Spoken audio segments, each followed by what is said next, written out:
산과 바다로 둘러싼 시골 마을. 버스는 하루 2번, 동네 가게는 9시면 문을 닫는 조용한 곳이었습니다. 우리 집은 빨간색 기와집이었고 조금 잘 사는 편이었습니다. 논농사와 밭농사를 했고 김양식도 하였습니다. 그리고 딸만 넷. 아버지는 처음 아이를 낳을 때부터 아들이라는 이름을 입에 달고 사셨습니다. 이번엔 아들이겠지. 아들이면 소 팔아 잔치해야지. 그 기대는 첫째가 태어났을 때부터 넷째가 태어날 때까지 한 번도 꺾인 적이 없었습니다. 하지만 아이는 자꾸만 딸로 태어났습니다. 저는 그 집의 둘째였습니다. 첫째가 태어났을 땐 며칠을 잔치처럼 보냈다고 들었습니다. 그래도 첫 딸이니까요. 하지만 그 뒤로도 계속 딸이 태어나자 집안은 점점 말이 줄어들었습니다. 셋째, 넷째가 태어날 땐 이름도 며칠을 미뤘습니다. 이름이 뭐 그리 급하냐며요. 그 시절 아들이란 존재는 이 집안의 희망이자 대를 잇는 의미였고 우리는 그냥 밥 먹고 김장 도울 사람쯤으로 여겨졌습니다. 이 집에는 엄격한 법이 하나 있었습니다. 여자는 공부해서 뭐하게 많이 배우면 팔자가 세져. 아버지는 이 말을 마치 성경 말씀처럼 반복하셨습니다. 그래서 내 자매는 어릴 적부터 공부에 대한 기대를 하지 않았습니다. 꿈을 꾸는 것도 감히 허락되지 않았습니다. 하지만 첫째는 다르게 생각했습니다. 말은 없었지만 속은 깊었던 언니는 국민학교 졸업을 앞두고 선언하듯 말했습니다. 나 중학교 갈 거야.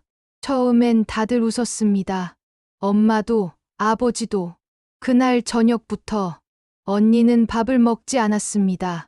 이틀, 사흘, 말없이 밥을 거르던 언니를 보며 엄마의 한숨은 깊어졌고 아버지는 담뱃불만 다시 붙였습니다. 언니는 며칠을 밥도 안 먹고 마당에 나가 울었습니다. 죽을 듯 말라가던 언니를 보고 엄마는 울었고 아버지는 결국 입을 여셨습니다. 그래, 딱 중학교까지만 다녀라. 그때 우리는 처음 알았습니다. 배움이라는 게 목숨을 걸어야 얻을 수 있는 거라는 걸요. 언니가 중학교를 졸업할 즈음 저도 국민학교 졸업을 앞두고 있었습니다. 속으로는 간절하게 원하고 있었지만 차마 입 밖으로 꺼내지 못했습니다. 그때 언니가 제 손을 잡았습니다. 너도 중학교 가고 싶잖아. 고개를 끄덕였더니 언니가 말했습니다. 그럼 너도 뭔가를 해야지. 불쌍한 척이라도 해 죽을 듯이 사정해. 그래야 아버지 마음이 조금은 움직여. 겁이 났습니다. 하지만 놓치고 싶지 않았습니다. 하루 저녁, 저는 아버지 앞에 섰습니다. 아버지, 저도 중학교 가고 싶어요. 입술을 꼭 깨물고 눈물을 떨어뜨렸습니다. 그 순간 아버지는 아무 말 없이 방 안으로 들어갔습니다. 다음 날 아침, 무심한 듯 던진 말, 언니처럼 딱 중학교까지만. 그 말 한 줄이 세상을 여는 열쇠 같았습니다. 중학교에 가게 된 날, 어릴 적부터 오가던 길이 처음처럼 새로워 보였습니다. 같은 마을인데도 길이 넓어 보이고 하늘이 더 높아 보였습니다. 비로소 세상을 향해 문 하나를 열게 된 기분이었습니다. 중학교에 다니면서 하나씩 알게 된 게 있었습니다. 저는 무엇이든 배우는 걸 참 좋아하는 사람이었습니다. 국어 시간에 시를 외우면서도 사회 시간에 세계 지도를 보면서도 마음속엔 늘 같은 생각이 들었습니다. 왜, 어떻게, 수학 문제를 풀 때면 신기할 정도로 머리가 복잡해졌습니다. 도무지 이해가 안 되는 공식들이 저한텐 마치 외계어 같았습니다. 하지만 그게 싫지 않았습니다. 차라리 더 알고 싶었고 스스로 풀어냈을 때 느껴지는 작은 기쁨이 너무 컸습니다. 책상 앞에 앉아 연필을 쥐고 지우개로 다시 지우고 해설이 없어도 끝까지 해보려고 했었습니다. 그게 그 시절의 작은 희열이었습니다. 과학 시간에는 더 많은 궁금증이 생겼습니다. 지구가 자전한다는 말도, 물이 끓는 점이 100도라는 말도 당연한 게 아니었습니다. 어떻게 알았을까? 왜 그런 걸까? 그런 질문이 수업 내내 머릿속을 맴돌았습니다. 하지만 그 시절엔 지금처럼 선생님께 마음껏 질문을 할 수 있는 분위기가 아니었습니다. 그때는 질문을 많이 한다고 칭찬받는 시절이 아니었습니다. 모르는 걸 계속 물어보면 수업 방해하지 마라. 집에 가서 외워와라. 한두 마디에 잘라줬습니다. 그 말을 들은 아이는 더 이상 손을 들지 않았고 질문 대신 혼자 고민을 반복했습니다. 저 역시 속은 궁금했지만 말은 삼켜야 했습니다. 제가 다니던 중학교는 시골 마을입니다.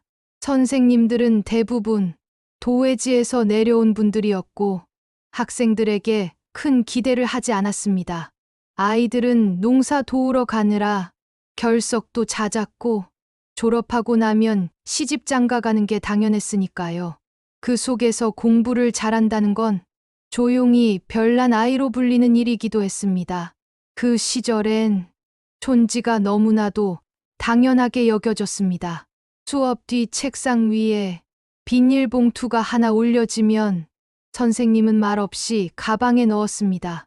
그게 당연했고 그걸 하지 않으면 내 아이가 손해를 본다고 믿는 부모들도 많았습니다.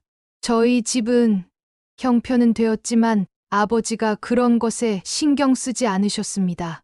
그래서 저는 늘 말없이 앉아 있는 학생이었고 선생님은 저를 그저 무난히 넘어가는 아이쯤으로 대하셨습니다. 수업 중에 선생님의 기분이 좋지 않으면 아이들은 숨을 죽였습니다. 발음이 틀렸다는 이유, 눈을 마주쳤다는 이유, 심지어는 졸았다는 이유로 몽둥이가 날아들었습니다. 몽둥이가 부러져 나가기도 했고 손바닥이 퉁퉁 붓기도 했습니다. 그걸 누구도 이상하게 생각하지 않던 시절이었습니다. 학생은 참는 게 예의였고 교실은 늘 조용해야 했습니다. 그런데도 저는 학교에 가는 게 좋았습니다. 배우는 게 좋았습니다. 모르는 걸 알아가는 그 과정이 힘들어도 설렜습니다. 친구들과 교과서를 함께 펴고 문제 하나를 붙잡고 고민하다 보면 시간 가는 줄 몰랐습니다. 그때 마음속엔 이런 생각이 떠올랐습니다. 나는 뭔가 배우고 싶은 사람이구나. 배우는 게 재미있는 사람이구나. 그걸 안 순간 세상이 조금 달라 보였습니다. 하지만 아무리 열심히 해도 그 마음을 표현할 곳은 없었습니다. 집에서는 책상에 앉아 있지 말고 일부터 해라 할 일이 태산이다. 배워서 뭐하게? 학교에선 네가 뭘 안다고 그렇게 궁금하냐. 시끄럽다. 모르면 그냥 외워라. 이런 시골 애들은 배우면 안 돼. 괜히 꿈 생기니까. 선생님들은 이런 말들을 아무렇지 않게 하셨고 그래도 저는 마음속에서만 배움의 불씨를 꺼뜨리지 않으려고 애썼습니다. 그 시절 동네에 아는 오빠가 한 명 있었습니다. 나보다 3살 위였는데 공부를 참 잘하고 무엇보다 사람에게 따뜻한 사람이었습니다. 길을 걷다 우연히 마주치면 먼저 인사를 해주고 책을 들고 가는 나를 보면 공부 재미있냐? 하고 웃으며 물어보던 오빠. 어느 날 용기를 내서 말했습니다. 수학이 너무 어려워요. 과학도 궁금한 게 많은데 모르겠어요. 그랬더니 그 오빠가 조용히 말했습니다. 시간 되면 내가 가르쳐 줄게. 그 말이 얼마나 고맙고 기뻤는지 모릅니다. 그때 마음속엔 작은 희망이 반짝이기 시작했지요. 하지만 그 오빠에게 배울 시간이 없었습니다. 학교에서 집으로 돌아오면 가방을 내려놓기도 전에 바로 아버지의 목소리가 들렸습니다. 왜 이렇게 늦게 왔냐? 학교가 밥 먹여주냐? 집안일은 누가 하냐?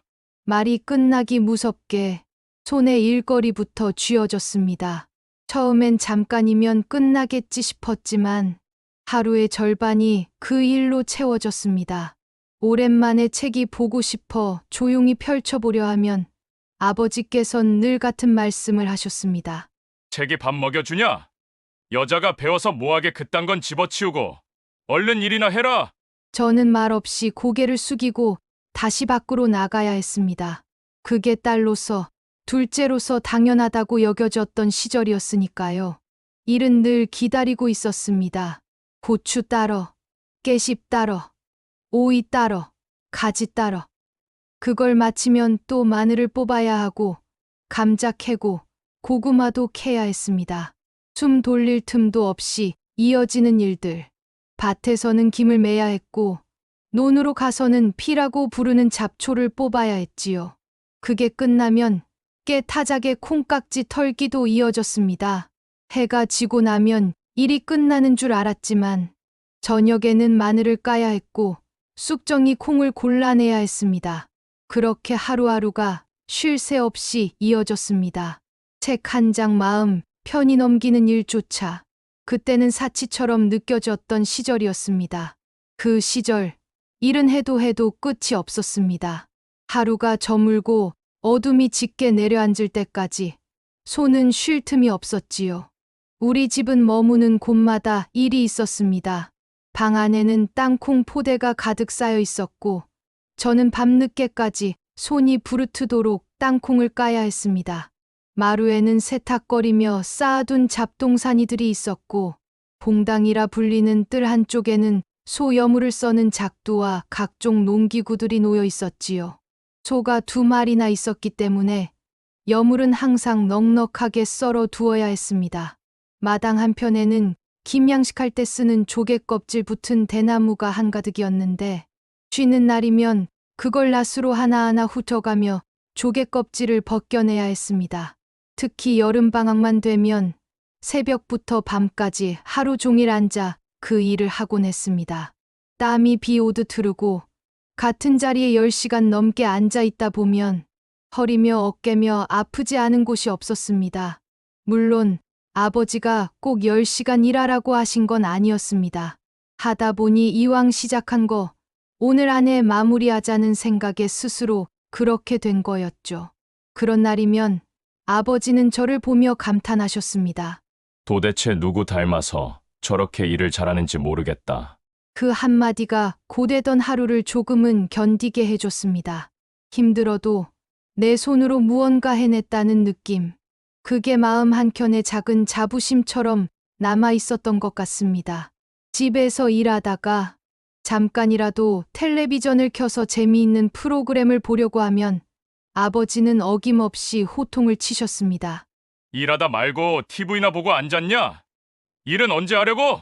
그 말씀이 들리는 순간 마음이 철렁 내려앉곤 했지요. 그 시절 가시나무새라는 드라마가 방송됐습니다. 몇 날 며칠에 걸쳐 방영됐던 그 드라마는 잘생긴 신부님과 아름다운 소녀의 이루어질 수 없는 사랑을 그린 이야기였어요. 스토리도 좋았지만 두 사람이 마주 앉아 대화하는 모습만 봐도 괜히 가슴이 두근거리고 좋았습니다. 아버지 안 계실 때 잠깐씩 보는 TV가 얼마나 설레었는지 모릅니다. 하지만 결말이 어떻게 될지 궁금해도 끝까지 보지 못하고 중간에 꺼야 했던 날들이 많았어요. 저는 어릴 적부터 뭔가에 빠지면 헤어나오지 못하는 면이 있었거든요. 그래서였는지 아버지가 계시지 않는 틈에 조금이라도 오래 TV를 보면 그날 제가 한 일의 양을 따지고 시간을 계산해서 또다시 꾸중을 하셨습니다. 지금 돌이켜보면 그때 제 생활은 마치 작은 포로 수용소 같았던 것 같아요. 늘 감시당하는 기분, 긴장을 놓을 수 없는 나날들. 그래도 그 짧은 텔레비전 속 장면들은 제게 잠깐의 숨통 같은 시간이었습니다. 도대체 우리 집은 왜 이렇게 일이 많은 걸까요?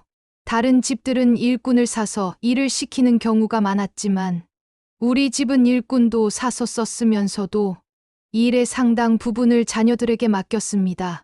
아버지는 항상 이렇게 말씀하셨어요. 집에 일꾼이 이렇게 많은데 모든 걸 돈 주고 사람을 시킬 수는 없지. 너희들이 할 수 있는 건 너희가 해야지. 아버지는 자녀들의 스케줄을 빠짐없이 꿰고 계셨습니다. 누가 언제 학교 가고, 언제 집에 오는지, 언제 한가한지까지 세세히 아셨죠. 그게 다 언제 어떤 일을 누구에게 시킬 수 있을지를 계산하기 위해서였습니다. 그렇게 매일매일이 바빴던 저에게 오빠를 만나 공부할 수 있는 시간은 밤뿐이었습니다. 하지만 그마저도 쉽지 않았습니다. 아버지는 여자가 밤에 돌아다니는 걸 아주 싫어하셨거든요. 낮에 친구 집에 잠깐 다녀오는 것도 못마땅하게 여기실 정도였으니 밤에 나가는 건 더더욱 용납이 안 되셨습니다. 그 시절 겨울밤 시골은 참 조용했습니다. 겉으론요. 하지만 어느 집 사랑방에서든 속은 늘 시끄러웠습니다.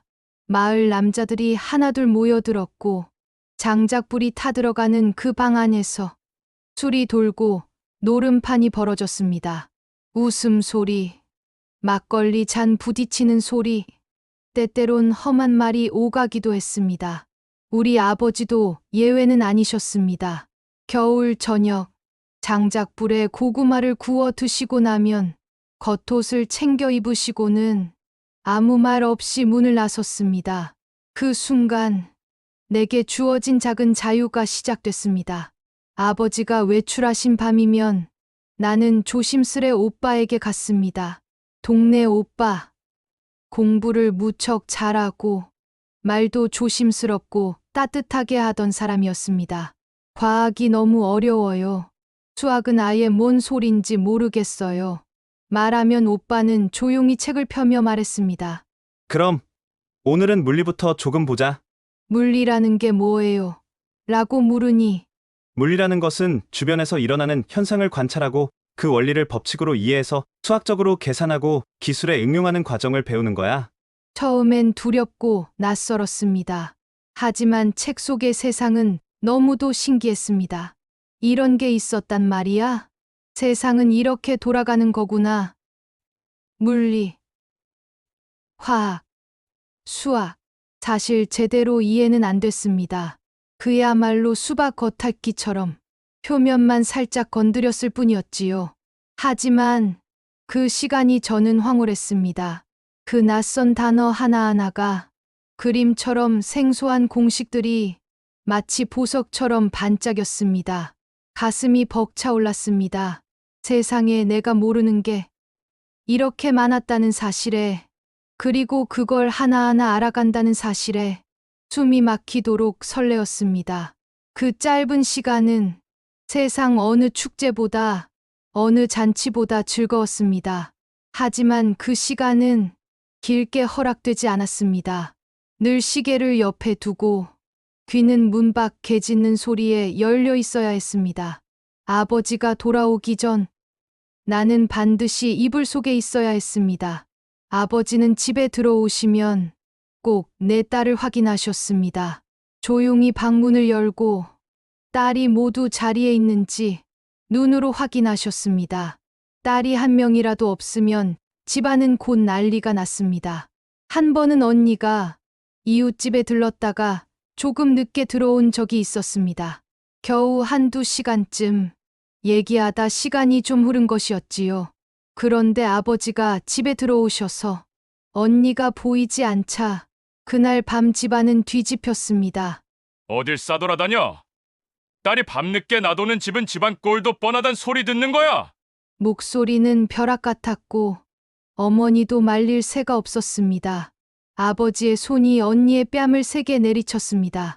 언니는 크게 소리치지도 않았고 도망치지도 않았습니다. 그저 고개를 숙이고 가만히 서 있었고 참으려는 듯 입술을 꼭 다물고 있었지만 얼굴은 금세 붉게 달아올랐습니다. 저는 아버지가 여자인 언니를 왜 그렇게 때리는지 이해할 수 없었고 그 행동이 무섭기도 하면서도 한심하고 못난 모습으로 보였습니다. 말리고 싶었지만 움직였다간 나도 맞을 것 같아서 두려움이 먼저 밀려왔습니다. 말 한마디 꺼내지 못하고 눈만 깜빡이는 나 자신이 너무 작고 무력하게 느껴졌습니다. 그 일이 있고 난 후부터 밤에 나간다는 건 상상도 못할 금기가 되었고, 저는 오빠 집에서 공부할 때마다 내가 있다는 걸 아버지에게 들키지 않으려 조심 또 조심했습니다.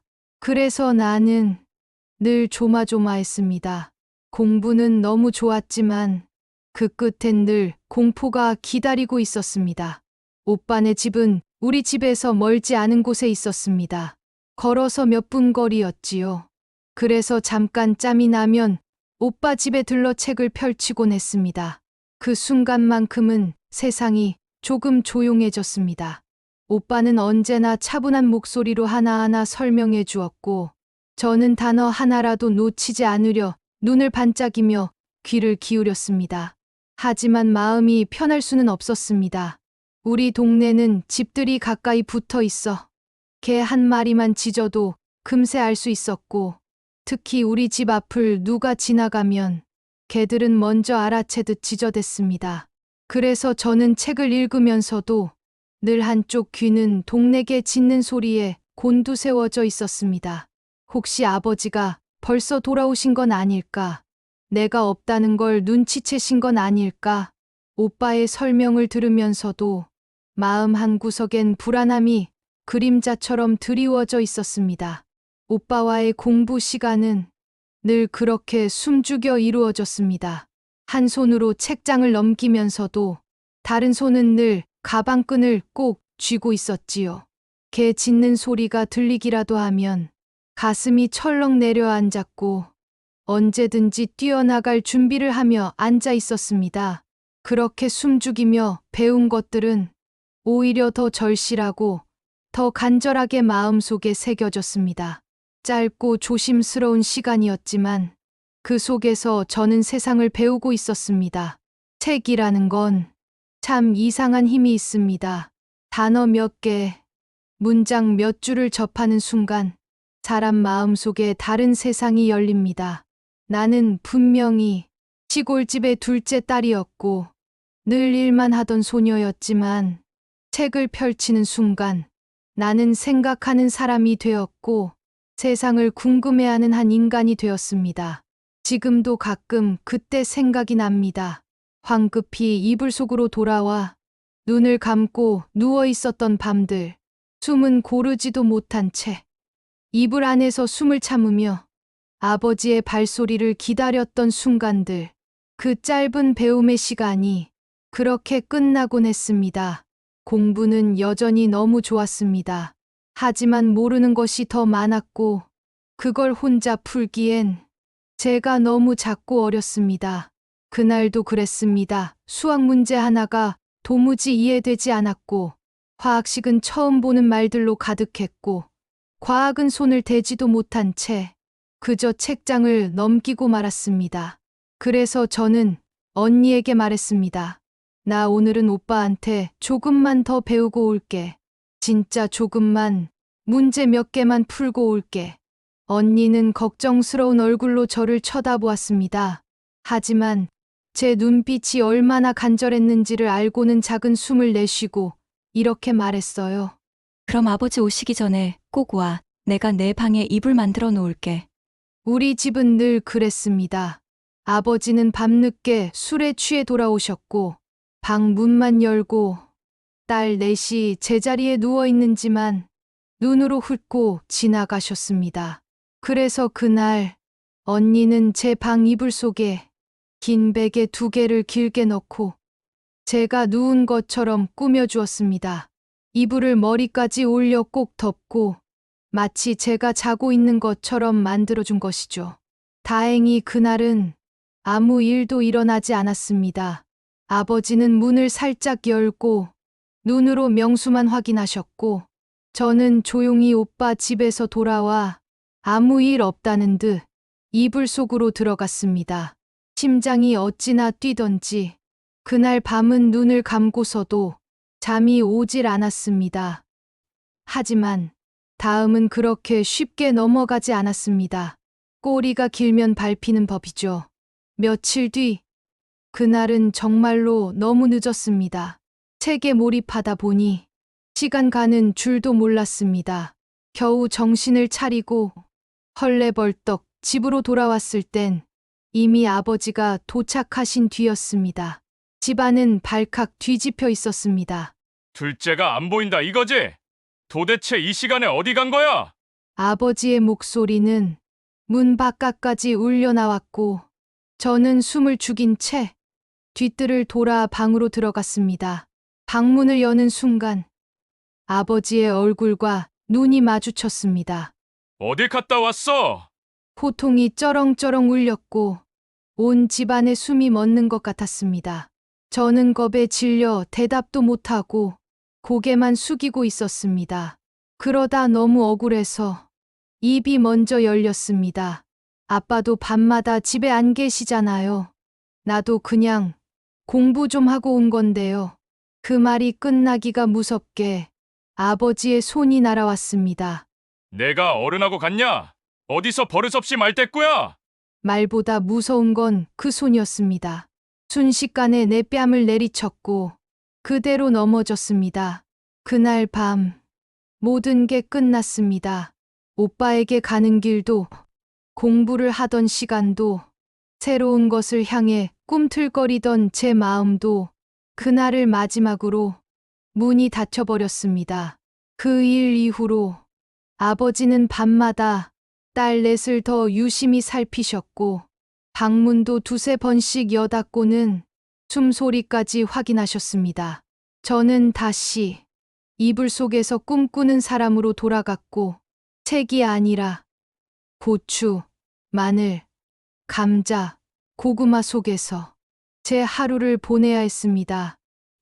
그러나 그 짧은 시간 동안 내 마음속에 심어진 배움의 씨앗은 완전히 사라지진 않았습니다. 비록 그날로 오빠에게 배우는 시간은 끝났지만 그때 처음 알게 되었습니다. 나는 배우는 걸 참 좋아하는 사람이라는 걸. 저희 어머니는 참 조용한 분이셨습니다. 목소리도 낮고 걸음걸이도 조용하고 화를 내는 모습을 한 번도 본 적이 없습니다. 항상 그랬습니다. 아버지가 말씀하시면 어머니는 고개를 끄덕이시거나 가만히 고개를 숙이시곤 했습니다. 그런 어머니를 보고 자라면서 어릴 적엔 답답하다 느낄 때도 있었습니다. 하지만 나이가 들수록 그게 얼마나 깊은 인내였는지 어머니만의 강함이었는지를 조금씩 알게 되었죠. 어머니는 얼굴도 고우셨습니다. 참 예쁜 분이셨어요. 그래서인지 아버지도 어머니를 좋아하셨습니다.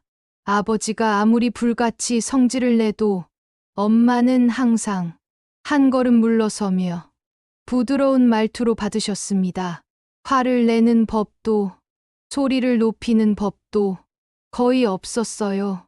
아버지는 그런 엄마를 참 좋아하셨어요.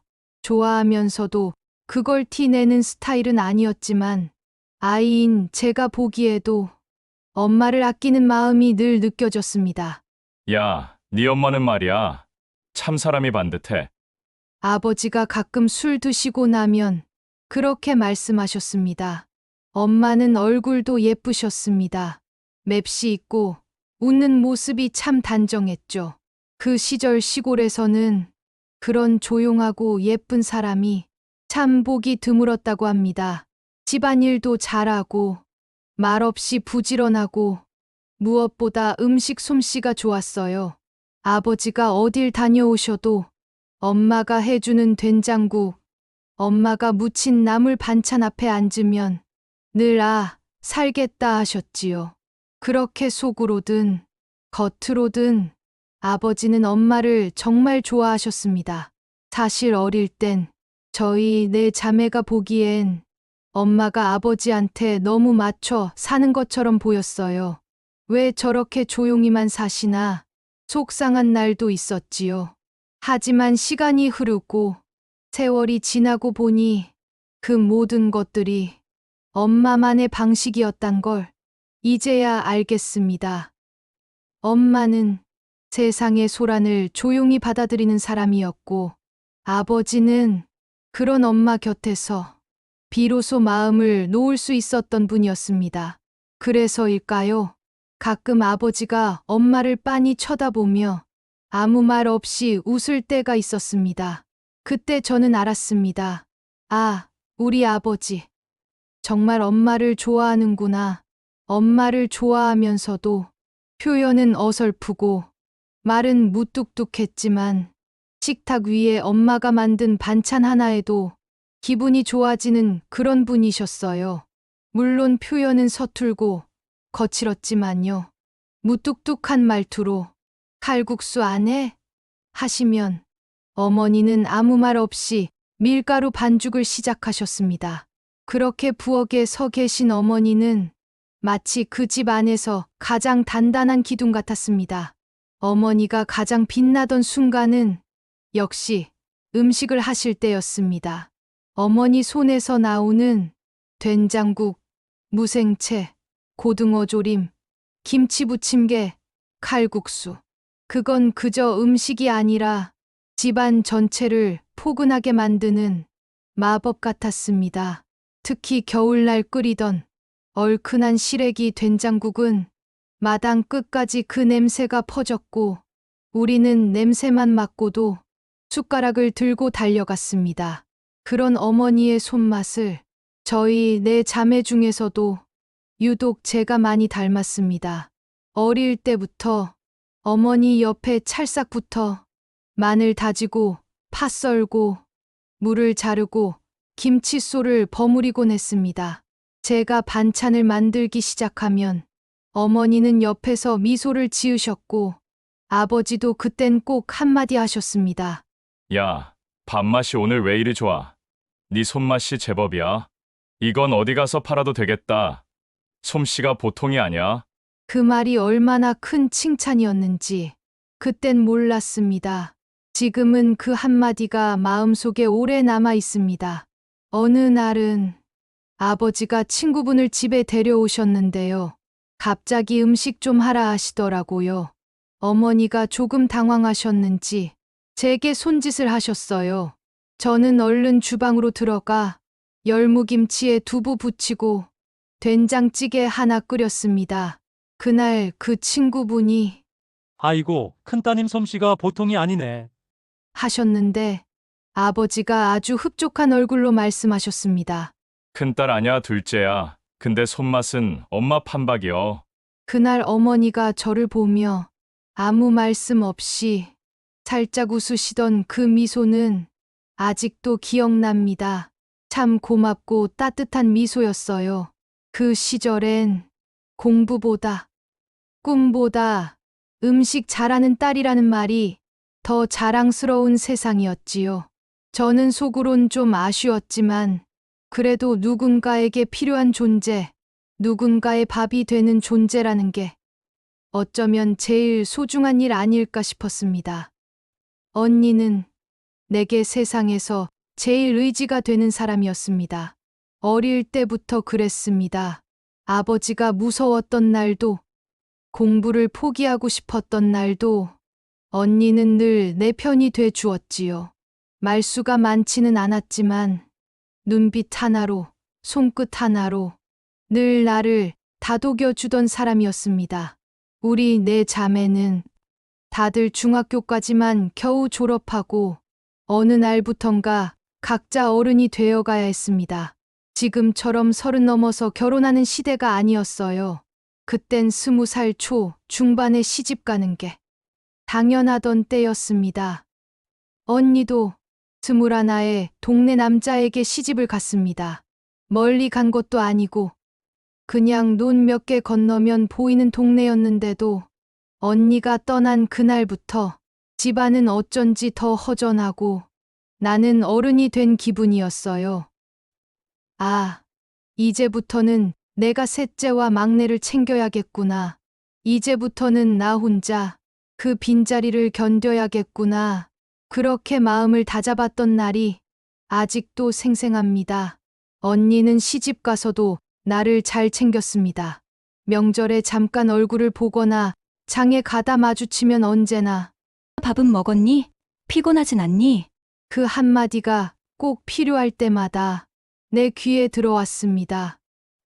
그렇게 언니는 멀어진 게 아니라 조금 떨어진 곳에서 여전히 내 편이었고, 난 그 한 사람 덕분에 세상에 덜 흔들렸습니다. 하지만 언니가 시집간 뒤부터 내 마음 속에는 늘 하나의 빈자리가 생겼습니다. 가끔 그 빈자리에 혼잣말처럼 속으로만 묻곤 했어요. 언니, 나 잘하고 있는 거지? 언니, 나 괜찮아 보이지? 지금도 그 시절을 돌아보면 언니는 마치 내 인생의 등불 같던 사람이었습니다. 멀리서도 환하게, 묵묵하게 내 길을 비춰줬던 사람. 그래서 저는 지금도 형제보다도 자매가 얼마나 큰 힘이 되는지를 몸으로 알고 있습니다. 20살 무렵이었습니다. 그때는 요즘처럼 연애를 하며 결혼하는 시대가 아니었지요. 특히 시골에서는 더더욱 그랬습니다. 여자가 20 넘으면 동네 어르신들 눈엔 이미 시집 갈 때가 된 처녀로 보였습니다. 어느 날 엄마가 조심스레 말을 꺼내셨습니다. 이장님 댁에서 선자리 주선해 주셨어. 이장님 말로는 남자가 홍기가 찼는데 사람이 괜찮고 얼굴도 잘생겼대. 성품도 나쁘지 않다고 하시더라고. 그 말을 듣는 순간 속으로 피식 웃음이 났습니다. 선이라니, 말로만 듣던 그 선자리라는 게 정말로 나에게도 오는구나 싶었죠. 엄마는 조심스럽게 이런 말을 덧붙이셨어요. 그 집이 어머니 혼자서 남매를 키우셨다더라. 아들은 참 잘 컸대. 다만 여동생이 하나 있는데 조금 정신이 불편한 아이라더라. 엄마는 조심스럽게 물으셨죠. 그래도 괜찮겠니? 한번 만나보고 생각할게요. 그렇게 저는 마을 이장님의 주선으로 그 사람과 처음 마주 앉게 되었습니다. 큰 기대는 하지 않았지만 그래도 조금은 떨리는 마음으로 읍내 다방으로 나갔습니다. 그 사람은 먼저 와서 앉아 있었습니다. 깨끗한 셔츠에 머리도 말끔히 넘기고 말없이 앉아 차를 마시고 있었죠. 제가 들어서자 먼저 일어나 고개를 숙이며 인사했습니다. 목소리도 낮고 조용했어요. 한참 말없이 차를 마시다가 그 사람이 조심스럽게 말을 꺼냈습니다. 사실 이런 자리가 처음이라서요. 무슨 말을 해야 할지 잘 모르겠습니다. 그 말에 저도 웃음이 나왔습니다. 저도 그렇다고 그제야 서로 긴장이 조금 풀렸지요. 처음 만난 날, 우린 그렇게 조용히 30분쯤 이야기를 나눴습니다. 그 사람, 겉보기엔 말수가 적었지만 눈빛이 참 따뜻했어요. 그날 이후 몇 번을 더 만났습니다. 읍내 장날에 국밥집에서 밥을 먹기도 했고, 한가한 오후엔 시장 골목을 천천히 걷기도 했죠. 그 사람은 처음보다 조금씩 말이 많아졌습니다. 자기 집 이야기, 홀어머니와 지적장애가 있는 여동생 이야기, 다 숨기지 않고 솔직히 말했습니다. 힘든 집안일은 어머니 혼자 하십니다. 제가 철이 좀 늦게 들었지요. 이제는 제대로 살고 싶습니다. 그 말이 마음에 남았습니다. 시간이 지날수록 우리는 말없이 서로를 알아갔습니다. 다정한 말보다 그 사람의 조용한 배려가 오히려 더 큰 정으로 다가왔습니다. 누가 보면 별 볼 일 없는 집이라 할 수도 있겠지만 저는 그 사람이 가족을 아끼는 모습에서 참 사람답다는 생각을 했습니다. 어느 날은 그 사람 어머님을 뵙게 됐습니다. 도시 외곽 끝자락에 있는 작고 단정한 집이었는데 마당에 장독대도 있고 솜씨 좋은 손길이 느껴지는 그런 집이었어요. 어머님은 말씀은 조용하신데 눈빛이 예사롭지 않았어요. 살가운 분은 아니었지만 말 한마디 한마디에 가족을 지켜온 깊이가 느껴졌어요. 차를 따라 주시며 조용히 웃으시더니 저를 한번 찬찬히 바라보시고는 이러시더라고요. 우리 애가 좀 어수룩하지요. 근데 속은 고다요. 사람은 오래 두고 보면 알게 돼요. 그 말에 괜히 마음이 놓이더라고요. 누구보다 그 사람을 오래 지켜본 분이 그렇게 말해주시니 그날 이후 저는 그 사람을 조금 더 편한 마음으로 바라볼 수 있었습니다. 그 사람은 저를 점점 더 편하게 대해 주었습니다. 장에 다녀오는 길에 프리지아를 한 다발 사다 주기도 했고, 갑자기 땅콩을 볶아왔다며 웃으며 건넨 적도 있었습니다. 뭔가 거창한 행동은 없었지만 그 속에 있는 정은 하루하루 쌓였습니다. 저도 점점 마음이 기울었습니다. 다만 한 가지 마음속에서 걸리는 게 있었습니다. 주변에서 젊었을 때 좀 자유롭게 지냈다더라. 일은 잘 안 하고 주로 놀고 먹으면서 지냈나 봐. 성실한 편은 아니라고 하더라고. 뭐 그런 말들이 돌았습니다. 사실 아예 거짓은 아니었습니다. 그 사람도 스스로 말했어요. 한때는 참 철없었죠. 그래도 이제는 나이도 있고 책임질 생각은 있습니다. 그 말이 솔직하게 들렸습니다. 아닌 걸 감추려고 하지 않아서 오히려 믿음이 갔습니다. 그렇게 몇 달을 만났습니다. 어느 날이었습니다. 해가 서서히 지고 강가에는 노을이 물들기 시작했지요. 그 사람과 나란히 앉아 말없이 하늘을 바라보고 있었습니다. 바람도 잠잠했고 마음도 이상하리만큼 고요했습니다. 그런데 그 고요함을 깨듯 그 사람이 조심스럽게 입을 열었습니다. 우리 이제 그만 돌고 결혼 이야기 한번 해볼까요? 그 말을 듣는 순간 가슴이 쿵 하고 내려앉는 듯 했어요. 기쁜데도 묘하게 긴장이 밀려왔습니다. 정말 이 사람이랑 이제 인생을 함께 사는 건가 하는 생각이 불쑥 스쳐갔지요. 하지만 그 말이 전혀 낯설진 않았습니다. 사실은요. 언제쯤 이 이야기를 꺼낼까 저도 마음속으로 기다리고 있었던 것 같아요. 저는 조용히 고개를 끄덕였습니다. 네, 저도 그렇게 생각하고 있었어요. 그 말을 들은 그 사람, 잠시 말없이 웃더니 얼굴이 살짝 붉어졌습니다. 아이처럼 수줍은 웃음이었는데 그 모습이 참 오래도록 기억에 남았습니다. 그날 노을빛과 그 사람의 웃음이 참 따뜻하게 어울렸던 것 같아요. 며칠 뒤였어요. 그 사람이 정식으로 저희 집에 인사를 오게 됐습니다. 작은 과일 상자 하나 조심스레 들고 단정하게 옷을 차려입고 찾아왔지요. 부모님께는 조금 긴장한 얼굴로 인사를 드렸고 부모님은 조용하지만 따뜻한 눈빛으로 그를 맞아주셨어요. 괜히 제가 더 안도했을 정도로요. 그날 저녁 우리는 한 자리에 둘러앉아 자연스럽게 결혼 이야기를 꺼내게 됐습니다. 조심스럽게 하지만 서로의 마음을 확인하는 시간처럼 느껴졌어요. 지금 돌아보면 그날이 제 인생의 한 고비였던 것 같습니다. 그 결혼이 제 삶을 조금씩 확실히 바꿔놓았으니까요. 불같은 사랑이라고 하기엔 조금 담백했고 감정이 요란하지도 않았습니다. 하지만 그 사람과의 시작은 서툴지만 진심이 깔려 있었습니다. 결혼식이 끝나고 짐을 풀고 그 집에 발을 디뎠을 때 그 순간이 아직도 선명합니다. 남편과 나 이제 한 집살이를 시작했구나 싶었죠.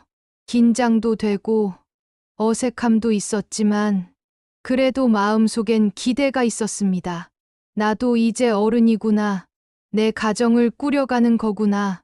작은 방 하나에 이불을 펴고 솜이 얇은 이불 사이로 서로의 체온이 느껴지던 첫날 밤. 그 설렘은 지금도 잊을 수 없습니다. 남편은 인물 하나는 참 좋았어요. 웃을 땐 참 순해 보였고 말을 잘하진 않았지만 어쩌다 툭 던지는 말 한마디가 마음에 남을 때도 있었죠. 신혼 초반 며칠은 시어머니도 조심하셨는지 집안 분위기도 나쁘지 않았습니다.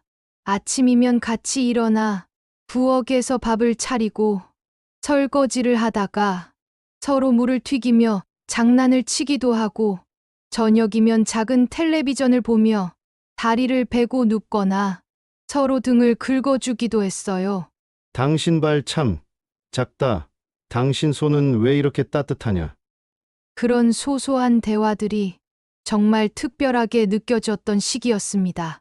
어느 날은 남편이 갑자기 라면을 끓여주겠다고 나섰어요. 부엌이 엉망이 되었지만 정말 맛있게 먹었습니다. 그 한 그릇이 마치 세상에서 제일 귀한 음식처럼 느껴졌죠. 또 어느 날엔 남편이 잠들기 전 제 손을 잡고 수고 많았지. 그 한마디를 툭 내뱉었는데 그 말이 왜 그렇게 울컥했는지 모르겠습니다. 그 짧은 순간에 결혼 잘했다는 생각도 들었으니까요. 물론 그런 순간들이 오래 가진 않았지만 그 시간들은 분명히 존재했어요. 그래서인지 그 이후에 다가올 힘든 날들 앞에서도 그 첫날들의 기억을 마음 한켠에 꼭 쥐고 있었던 것 같습니다. 언젠간 다시 그렇게 웃을 수 있을까? 다시 그런 시간이 올까? 기대하게 만드는 건 그 짧았던 행복 때문이었는지도 모릅니다. 신혼생활은 말 그대로 달콤한 건 잠깐이었습니다. 남편은 인물 하나는 참 좋았습니다. 키도 크고 웃는 얼굴도 반듯하고 남들 보기엔 괜찮은 사람으로 보였을 거예요. 하지만 살아보니 그건 껍데기에 불과했습니다. 홀어머니 밑에서 외아들로 크다 보니 그야말로 치마폭에 쌓여 자란 사람. 아들이 손수 일하는 모습을 본 적이 거의 없을 정도로 모든 일을 대신 챙겨주셨죠. 남편은 어릴 때부터 공부보다는 친구들과 어울리는 걸 좋아했고 말하자면 천하의 한량이었어요. 결혼하고 나서도 직장에 나간다고 집을 나서놓고는 얼마 안 가 싸우고 그만두기를 반복했습니다. 직장 동료와 싸웠다. 사장이 괘씸하다. 자존심 상한다. 이유는 참 많았지만 결국은 마음 붙이고 일할 생각이 없는 사람이었어요. 술을 즐겨 마셨습니다. 낮술도 마다하지 않았고 동네 친구들과 어울리다 새벽이 되어서야 들어오는 일이 다반사였죠. 다행히도 여자 문제는 없었어요. 그건 참 고맙다고 해야 할지 위안이라 해야 할지 모르겠지만 시어머니는 아들에 대한 애정이 유별났습니다. 어디 가서 기죽을까봐, 어디서 남의 눈치 볼까봐 늘 주머니에 돈을 찔러 넣어주셨습니다. 남자는 밖에서 당당해야 한다. 기죽이지 마라. 남자는 주머니가 든든해야 어깨 펴고 다니지. 그 말을 듣는 제 마음은 참 서러웠습니다. 남편이 돈을 벌어오는 것도 아니고 제게 생활비를 맡기는 것도 아닌데 왜 제가 기죽게 만든다는 소리를 들어야 하나 싶었죠. 이 집은 경제활동하는 사람이 거의 없었습니다. 시아버님이 돌아가시기 전 벌어놓은 돈으로 생활하고 있었고 가끔 시어머니가 약간의 일을 다니셨고 남편은 꾸준하게 직장을 다니지 못해 벌이가 없었습니다. 결혼과 동시에 시집살이는 시작됐습니다. 신혼 초 요리를 하면 시어머니는 늘 맛을 먼저 보셨습니다. 어우, 내 손맛이 보통이 아니구나. 이 정도면 시장에 내놔도 되겠다. 시어머니는 제가 요리 솜씨가 좋다는 걸 눈치채시고는 날마다 반찬을 만들어 달라고 하셨습니다. 너는 만들기만 해라. 파는 건 내가 할 테니. 그렇게 시작된 게 시장 반찬 장사였습니다. 김치, 장조림, 어묵볶음, 오이지, 나물무침. 하루도 거르지 않고 반찬을 만들었습니다. 새벽같이 일어나 장을 보고 손질하고 삶고 지지고 볶고 반찬을 만들고 나면 하루가 다 가버렸어요. 매일 새벽 시어머니는 제가 만든 반찬을 보자기에 정성껏 싸서 시장에서 자리를 펴고 앉으셨습니다. 처음엔 저도 뿌듯했어요. 내가 만든 반찬이 인정을 받는다는 게, 그걸로 장사를 한다는 게 기특하고 대견하기도 했습니다. 그런데 말입니다.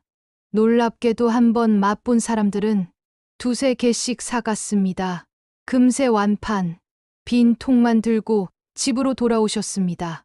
입소문도 금방 났어요. 그 집 반찬은 뭐든 맛있어. 손맛이 좋아서 믿고 사 먹는 거야. 그래서 그런지 시장에서 내놓기만 하면 바로바로 팔려나갔습니다. 하루 이틀이 지나자 그 일은 의무가 되었고 시어머니는 점점 요구가 많아지셨습니다. 오늘은 더 맵게 해라. 저번처럼 싱겁게 하지 말고. 이 무생채는 얘 친정식이냐? 그렇게 하면 안 팔린다. 맛에 대한 평가도 날카로워졌고 장보기부터 손질, 조리까지 모두 제 몫이 되었습니다. 남편은 그런 제 상황을 알면서도 모른 척했습니다. 아니, 관심이 없었습니다. 집안일을 하든 반찬을 만들든 그는 밖으로 나돌다가 피곤하다는 말만 남기고 잠이 들곤 했습니다. 그래도 저는 매일같이 반찬을 만들었습니다. 손끝이 부르트고 허리가 아파도 말없이 버텼습니다. 그땐 그냥 잘해야 나아질 거라고 믿었습니다. 시어머니가 나를 며느리로 인정하게 되면 남편도 달라질 거라고 생각했어요. 밤이 되면 시어머니 방에서 돈 세는 소리가 들렸습니다. 도란도란, 바스락바스락, 지폐 부딪히는 소리. 그 소리를 듣는 제 마음은 이상하게 허전하고 또 씁쓸했습니다. 그 돈이 어디로 갔는지는 굳이 묻지 않아도 알 수 있었죠. 남편 술값, 시어머니 용돈, 그리고 시누이 입에 들어갔습니다. 제 손에 쥐어지는 돈은 없었습니다. 한 번은 궁금해서 말문을 열까도 했어요. 어머니, 오늘은 얼마나 팔렸어요? 다들 맛있다고 했어요? 근데 입이 떨어지지 않았습니다. 그땐 며느리가 뭘 묻느냐는 눈치가 있었지요. 그리고 저 자신도 그랬습니다. 말 한마디 하기도 조심스러웠습니다. 속상하면서도 이게 며느리의 도리겠거니 싶었어요. 그땐 그런 말이 많았습니다. 며느리는 죽어서도 시댁 귀신이 되어야 한다. 그 말, 지금 생각하면 정말 말도 안 되는 소리예요. 왜 죽어서도 시댁에 묶여야 하나? 왜 며느리라는 이유 하나로 모든 걸 감내해야 했는지 참 어리석은 생각이었죠. 하지만 그 시절엔 그게 당연한 줄 알았습니다. 어느 누구도 그건 부당하다. 당신도 당신 삶을 살아야 한다. 이런 말을 해주는 사람이 없었으니까요. 저도 그랬습니다. 그래, 이게 며느리의 몫인가 보다. 시댁에 잘해야 내가 편해지겠지. 그런 마음으로 오늘도 고추 다듬고 가지 굽고 나물 무치고 주방에 하루 종일 서 있었습니다. 저는 점점 말수가 줄었습니다. 속으로만 삼켰습니다. 그래도 불만은 보이면 안 됐습니다. 괜히 잘못 보였다가는 시어머니 눈밖에 나기 십상이었거든요. 그렇게 하루하루를 보냈습니다. 힘들고 억울한 마음도 이게 인생이겠지 하며 넘겼습니다. 지금 돌아보면 참고 산 그 시간이 왜 그렇게 길고 어두웠는지 모르겠습니다. 그렇게 바쁜 날들이 이어지는 와중에도 아이들은 하나 둘 태어났습니다. 첫째는 딸, 둘째는 아들, 셋째도 딸, 그리고 막내가 아들이었습니다. 정신없이 살다 보니 어느덧 내 아이의 엄마가 되어 있었습니다. 남편은 여전히 무능했고 변한 건 없었습니다. 일을 잡아도 얼마 안 가 싸우고 나와버리고 술 마시고 친구들과 어울리다 새벽에 들어오곤 했습니다. 생계는 고스란히 제 몫이었습니다. 반찬 만들고 김치 담그고 가끔은 김밥 장사도 하고 어쩔 땐 남의 집 일도 나가고 돈이 되는 일은 뭐든 가리지 않았습니다. 아이들이 커가면서 드는 학비며 옷값, 모든 게 제 어깨로 올라왔습니다. 그래도 참 이상했어요. 그렇게 힘든 와중에도 아이들 얼굴을 보면 마음이 놓였습니다. 하루 종일 등어리가 휘도록 일하다가도 집에 와서 아이들이 엄마 하고 달려오면 어떻게든 또 하루를 버틸 힘이 생겼습니다. 큰애는 저 닮아서 부지런하고 둘째는 아빠를 닮아 장난도 많았지만 속은 여리고 따뜻했습니다. 셋째 딸은 노래를 잘했고 막내는 울음이 많아서 자주 안아줘야 했습니다. 반찬을 만들며 불 앞에 서 있다가도 아이들 옹알이 소리에 한 번씩 웃게 되고 힘들었던 하루가 조금은 덜 힘들게 느껴졌습니다. 아무도 저를 위로해주지 않았지만 아이들이 저를 바라보는 눈빛은 세상 어떤 말보다 큰 위로였습니다. 그렇게 저는 가난하고 고된 하루 속에서도 아이들 보며 살았습니다. 울고 싶을 땐 밤에 조용히 울고 웃을 땐 아이들 앞에서만 웃었습니다.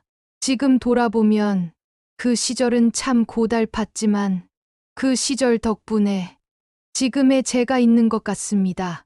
시어머니는 평소에 아주 깐깐하신 분이었습니다. 계산 빠르고 욕심도 많고 웬만한 사람은 믿지 않으셨어요. 장에 가셔도 이건 어제보다 1,000원 더 비싸네 그냥 가자. 하실 정도로 물건 하나도 쉽게 안 사셨고 아무 말이나 던지는 사람 말은 거들떠보지도 않던 분이었죠. 그런 시어머니가 어느 날 이상하게 좀 들뜬 모습으로 말하셨어요. 우리 이웃 누구 아는데 이 사람 말이 돈만 맡기면 높은 이자를 준다더라. 은행은 이자도 쥐꼬리만큼인데 이건 매달 몇 회는 받는다더라. 처음엔 저도 그냥 흘려들었어요. 설마 저분이 그런 거에 넘어가실까 싶어서요. 근데 이미 돈을 꽤 맡기셨더라고요. 듣고 보니 그쪽 사람들이 시어머니를 계속 찾아와 보통 분들한텐 말씀도 안 드려요. 이거요. 이미 아는 사람들은 다 시작했어요. 돈 있는 분들은 벌써 다 들어갔어요. 지금이 기회예요. 어머니. 하면서 부추겼던 모양이에요. 그 말에 혹해서 시어머니는 가지고 계시던 목돈 중 상당 부분을 넘겨버리셨어요. 근데 알고 보니 그 사람들 전부 한 통속이었어요. 말도 안 되게 높은 이자도 다 미끼였고요. 시어머니가 돈 많은 거 알고 욕심 많고 자기 말만 믿는 사람이라는 것도 그쪽이 다 알아채고 접근한 거였어요. 말 그대로 노린 거죠.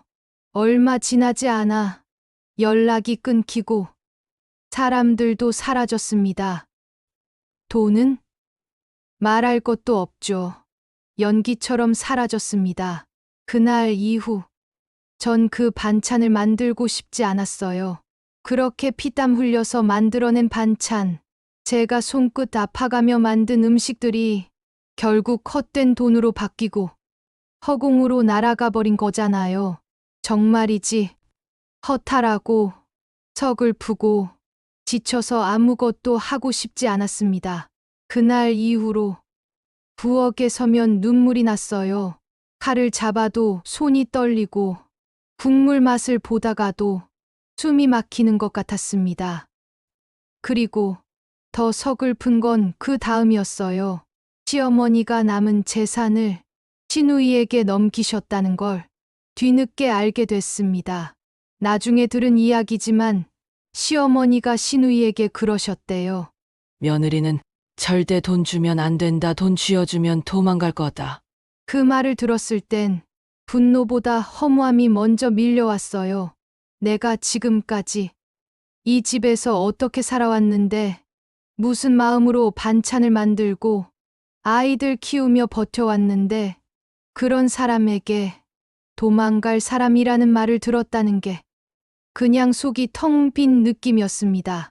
그날 아침 물을 깎다가 손을 멈췄습니다. 도마 앞에 앉아 있는데도 손이 움직이지 않더라고요. 칼은 들고 있었지만 속은 텅 비어 있었습니다. 이제 그만하자. 그 말이 가슴 속에서 계속 맴돌았습니다. 더는 못하겠다는 생각이 처음으로 말이 되려는 순간이었습니다. 그때 거실 쪽에서 시어머니 목소리가 들렸습니다. 오늘은 오징어젓 좀 짜게 해. 지난번처럼 싱겁게 하면 안 팔려. 예전 같았으면 예, 어머니 하고 바로 대답했을 겁니다. 그런데 그날은 입이 떨어지지 않았습니다. 왜 대답이 없냐? 어영부영하지 말고 얼른 해. 잠시 후 부엌에서 나와 거실로 갔습니다. 시어머니 앞에 서서 조용히 말했습니다. 어머니, 저 오늘부터 반찬 안 하겠습니다. 순간 집안 공기가 싸늘하게 식는 느낌이었습니다. 시어머니는 믿기지 않는다는 얼굴로 절 쳐다보셨어요. 뭐라고 했냐? 안 한다고? 반찬을? 예, 이제 그만하려고요. 시어머니는 말을 바로 잇지 못하셨습니다. 그러다 이내 언성이 높아지셨습니다. 아니, 그게 무슨 소리냐? 돈 되는 일을 왜 안 해? 팔리면 그게 좋은 거지. 이 좋은 걸 왜 놓으려 들어? 저도 더는 물러설 수 없었습니다. 어머니, 제가 만든 반찬으로 돈은 벌렸지만 그 돈 한 번도 제가 만져본 적 없습니다. 남편 술값으로 나가고 시누이 용돈 되고 어머니 손에 들어가는 거 보면서도 저는 그냥 계속 만들기만 했습니다. 시어머니 얼굴이 굳었습니다. 그게 며느리 역할 아니냐? 살림 미천되고 집안일 돕는 거 그게 싫어서 이제 와서 발 뺀다는 거냐? 조용히 고개를 들고 말씀드렸습니다. 아닙니다. 이제는 저도 제 인생을 좀 살아보려고요. 제 손으로 벌어서 제 손으로 써보고 싶습니다. 누구 눈치 안 보고 저 자신을 위해 일해보고 싶습니다. 잠깐의 정적이 흘렀습니다. 그리고 시어머니가 소리를 치셨습니다. 어디서 배운 버르장머리야? 내가 널 며느리 삼은 게 잘못이지. 사사건건 따지고 드는 게 어디서 배운 짓이냐? 그 말에 가슴이 콱 막혔습니다. 하지만 물러서지 않았습니다. 그날 그렇게 말한 뒤 부엌에 다시 들어가지 않았습니다. 반찬 만들던 도마도 양념통도 그대로 두었습니다. 남편은 조용했습니다. 아무 말 없이 지나쳤습니다. 언제나처럼 중간에서 아무것도 하지 않았습니다. 하지만 저는 그날을 잊지 못합니다. 처음으로 제 입으로 아니요라고 말했던 날, 그리고 처음으로 제 뜻을 꺾지 않았던 날. 며칠 후 작은 식당에 조심스레 문을 열었습니다. 혹시 주방에 사람 필요하세요? 이 한마디로 제 인생은 조금씩 다른 길을 걷기 시작했습니다. 이제부터는 내가 벌고 내가 쓰는 삶을 살고 싶었습니다. 처음으로 식당 주방 문을 열던 그날 손이 덜덜 떨렸습니다. 그간 집에서 반찬을 아무리 만들었어도 밖에 나와 일하는 건 처음이었거든요. 허름한 식당이었습니다. 겉으로 보기엔 그저 오래된 백반집이었지만 안에선 아침부터 뜨거운 김이 솟고 칼질 소리, 불판 지글거리는 소리가 바쁘게 이어졌습니다. 설거지부터 해볼래요? 사장님이 조용히 물으셨습니다. 예, 뭐든 시켜만 주세요. 그 대답을 하면서도 속으로는 내가 이걸 해낼 수 있을까 걱정이 많았습니다. 아무리 집에서 요리를 해봤다지만 밖에서 일하는 건 또 다르잖아요. 물은 뜨겁고 그릇은 쌓이고 주방 안은 한여름처럼 후끈했습니다. 그렇게 하루가 지나고 밤늦게 집에 돌아왔습니다. 손가락이 다 불어 있었고 다리가 퉁퉁 부었지만 마음만큼은 오래간만에 단단했습니다. 며칠 뒤부터는 설거지 옆에서 재료 손질도 맡게 됐습니다. 마늘을 까고 채소를 다듬고 하루 종일 칼질을 해도 손이 아프지 않았습니다. 그게 제 손에 익은 일이었으니까요. 그러던 어느 날 주방장이 갑자기 불렀습니다. 저거 무생채 좀 묻혀볼래요? 순간 당황했지만 숨을 한번 고르고 고무장갑을 꼈습니다. 양념을 넣고 조심스레 물을 버무렸습니다. 그날 점심 무생채는 손님들 그릇에 하나도 안 남고 싹 비워졌습니다. 주방장이 무생채를 맛본 후 한마디 했습니다. 이모, 숨도 안 죽고 아삭한 애 이렇게 살리는 게 쉽지 않은데. 그 말에 눈물이 날 뻔했습니다. 누가 알아준다는 게 그렇게 기쁜 일이더군요. 그날 생전 처음 내가 잘하는 걸로 누군가를 만족시켰구나 싶었습니다. 며칠 후 처음 받은 봉투, 작은 급여 봉투 안에 그동안 일한 보람이 오롯이 담겨 있었습니다. 그 돈을 손에 쥐고 집으로 돌아가는 길, 버스 창밖을 보면서 얼마나 울었는지 모릅니다. 처음이었거든요. 결혼하고 처음으로 누구 허락 없이 내가 번 돈을 내 손으로 받았다는 게 작은 금액이었지만 그 안에는 제 자존심, 제 수고, 제 시간이 다 들어 있었습니다. 그날 이후 저는 매일 조금 더 바빠졌습니다. 무생채뿐 아니라 나물도 김치도 맡게 되었고 어느 날부턴 사장님이 그러셨습니다. 어머님 손맛이 손님을 붙잡는 것 같아요. 그 말을 들으면서 속으로 다짐했습니다. 맞아요. 이 손맛으로 평생 남 좋은 일만 했는데 이제야 내 몫을 받는구나. 몸은 힘들어도 마음은 참 평안했습니다. 누구 눈치 보지 않고 누구한테 빼앗기지도 않고 제 손으로 벌고 제 이름으로 쓰는 인생.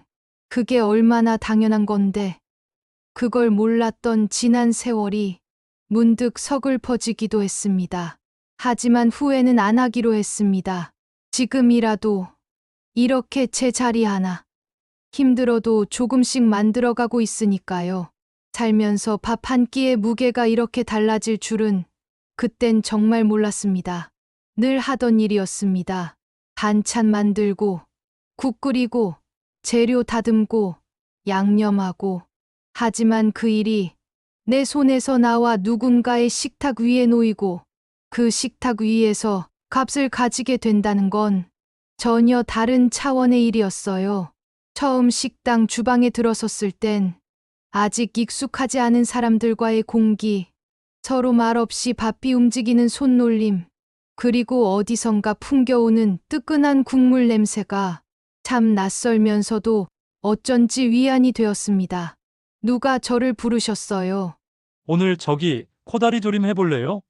순간 가슴이 철렁했습니다. 익숙한 반찬인데도 달랐습니다.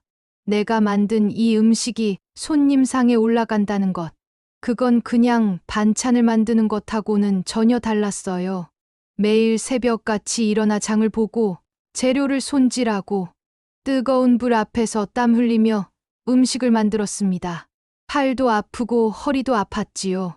하지만 하루를 끝낼 즈음 주방 한쪽에 앉아 따뜻한 밥 한 그릇 먹고 있으면 이상하게도 마음이 편했습니다. 그때 느꼈습니다.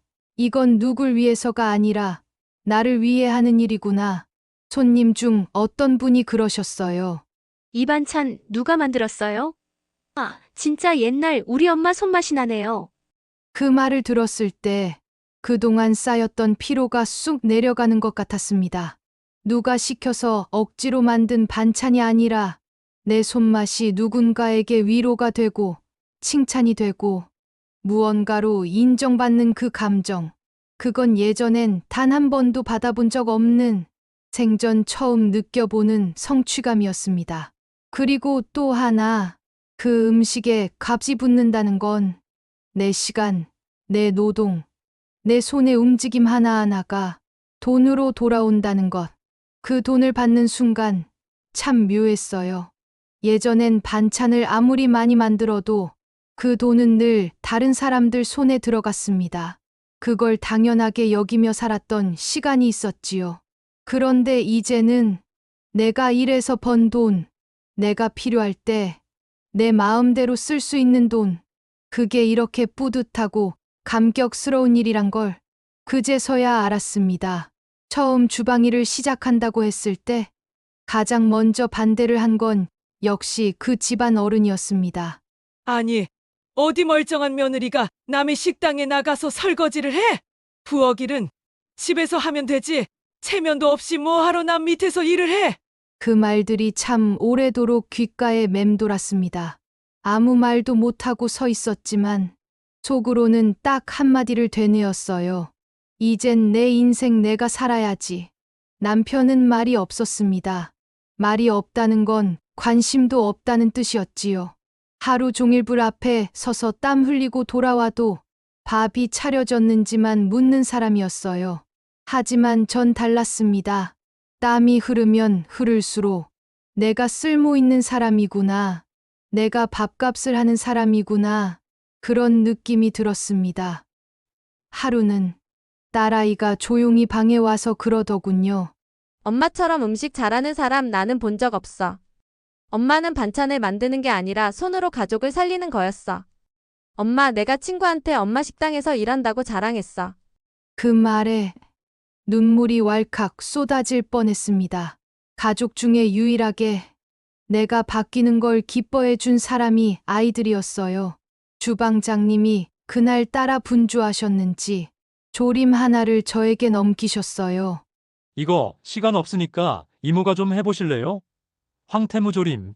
그날 진심을 다해 만들었습니다. 불 조절, 간 맞추기, 물기 잡는 타이밍까지 익히고 조리고 다시 간 보며 졸였습니다. 손님 한 분이 다 먹고 나가며 그러셨어요. 이 집 조림 참 맛있네요. 요즘 이런 맛 흔치 않아요. 그날 이후 주방에서 조금씩 더 많은 요리를 맡게 되었습니다. 콩잎지짐, 우엉조림, 무나물, 애호박볶음, 전통 찬밥부터 김치찜, 갈치조림, 들깨된장국까지 점점 더 큰 재료, 더 복잡한 공정도 맡게 되었죠. 하루는 아예 주방에서 저를 부르며 이렇게 말하셨습니다. 이모, 이건 그냥 찬 만드는 손이 아니야. 고수야, 고수. 음식을 만들면요. 그 안에 그 사람의 마음이 들어갑니다. 대충 만든 건 아무리 간이 맞아도 정이 없고 정성 들인 건 따뜻함이 담겨 있죠. 그 마음이 전해졌는지 손님들이 점점 많아졌습니다. 누군가 저를 요리 잘하는 이모, 이 집 반찬의 핵심이라 불러줬을 때 그제야 생각했습니다. 아, 이제 나는 누군가에게 꼭 필요한 사람이 되었구나. 예전에는 내가 만든 음식이 당연한 수고로만 여겨졌습니다. 그 음식이 아무리 맛있어도 값은 남편의 술값이 되었고 칭찬은 시어머니의 몫이 되었지요. 하지만 이제는 다릅니다. 음식이 노동이고 노동은 가치고 가치는 존중으로 돌아온다는 것. 그걸 알게 되었어요.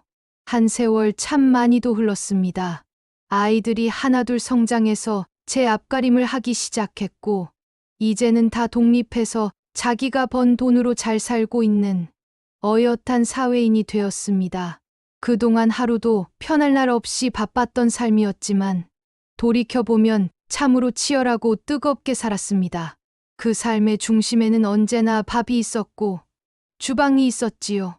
제 나이 50중반 지금도 여전히 저는 식당 주방에서 일하고 있습니다. 뜨거운 김이 올라오는 찜솥 앞에서 매일 장국을 끓이고 무침을 만들고 조림을 합니다.